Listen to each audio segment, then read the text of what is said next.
Hey y'all, Monk Joseph here with the Broken Buddha. Today we're going to talk about Salong or Tibetan yoga. More specifically, it's an internal organ um, Tibetan yoga.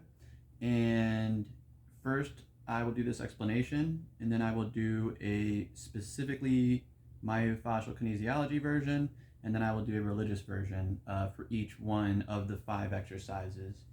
All right, so in Salong, you're going to use breath and blood pressure to expand and contract 5 different uh, areas of viscera, right? So you have your pelvic floor or your Huyin cavity, if you're familiar with that from Chinese medicine, and you will expand that. That'll be the last one, but I'm going to go up as people are more familiar with the lower cavities. And then you move up to your lower pleural cavity, where again we'll be using it to expand and stretch. If you know anything about Chinese medicine, you'll be this is like a advanced stretch for your girdle vessel. It's also kind of complex. Moving up, you have your upper pleural cavity, which will be your heart chakra. Um, and again, as you're doing these things, there really is like an impossible amount of information that it's gonna be really hard for me to articulate this properly, because when you're doing things like the upper pleural cavity, you need to have the other 2 cavities underneath closed.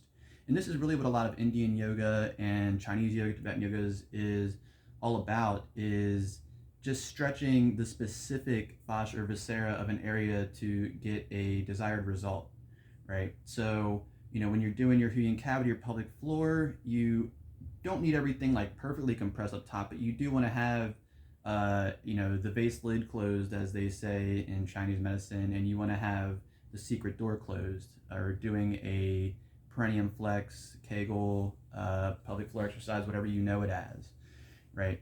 So, and then again, when you do like the middle one, you'll have your bottom gate closed and your upper gate closed, and when you're doing your neck and your head, you're going to have everything pulled up as tight as you can and continue pulling. Again, you're creating blood pressure. It's not actual air moving in and out of these cavities. And what that's going to do is it's going to free up. It's the stretching and pressing of the fascia and viscera frees up the ability for the electrical signals to pass through.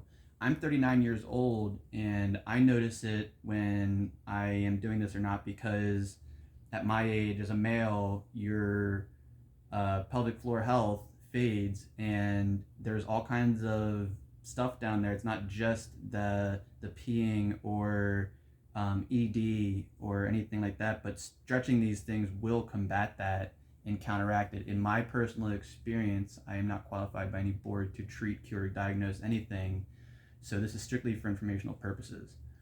And then that being said, when you're doing some of the cavities are more cryptic than others. Like when you're expanding your throat chakra, you're not just breathing in, you want to really stretch and expand. And when you're pushing out for the second of the 3 for the throat chakra you want your throat as expanded as possible. And then when you're pressurizing, you're pushing the inside of the fascia out. And then you'll feel the viscera around your brain move as you close and open the throat chakra, right? And again, and be careful with that anytime you're doing the pressurized throat and crown chakra exercises, because I don't know how close you are to an aneurysm. I don't know how close you are to a stroke. So you should absolutely talk to a doctor before you do any of the heavier blood pressure exercises, especially involving the brain. All right, so back to what I was saying about the basic fundamental of yoga being that when they're talking about the chakras, there is an energetic spiritual side to it. But on a basic fundamental level, you're a human living on earth, you want to be healthier, you're just stretching the different areas so that your lungs and heart get proper signals sent to it. You're doing your stomach, so your bowels, which is we have found is like the most important part of our health, is getting proper signals. Lower parts, so that your genitals and small intestine and colon are getting proper energy. And then as you're going up, also there's more than just it's not just about the stretching. It's about the flushing of the blood too. which typically you can do with headstands, but some people can't do headstands. So the crown and throat chakra exercises will be more efficacious because obviously you can't do the headstand. So, but to get some type of blood shifting up and down and get the stagnation out is really what we're after.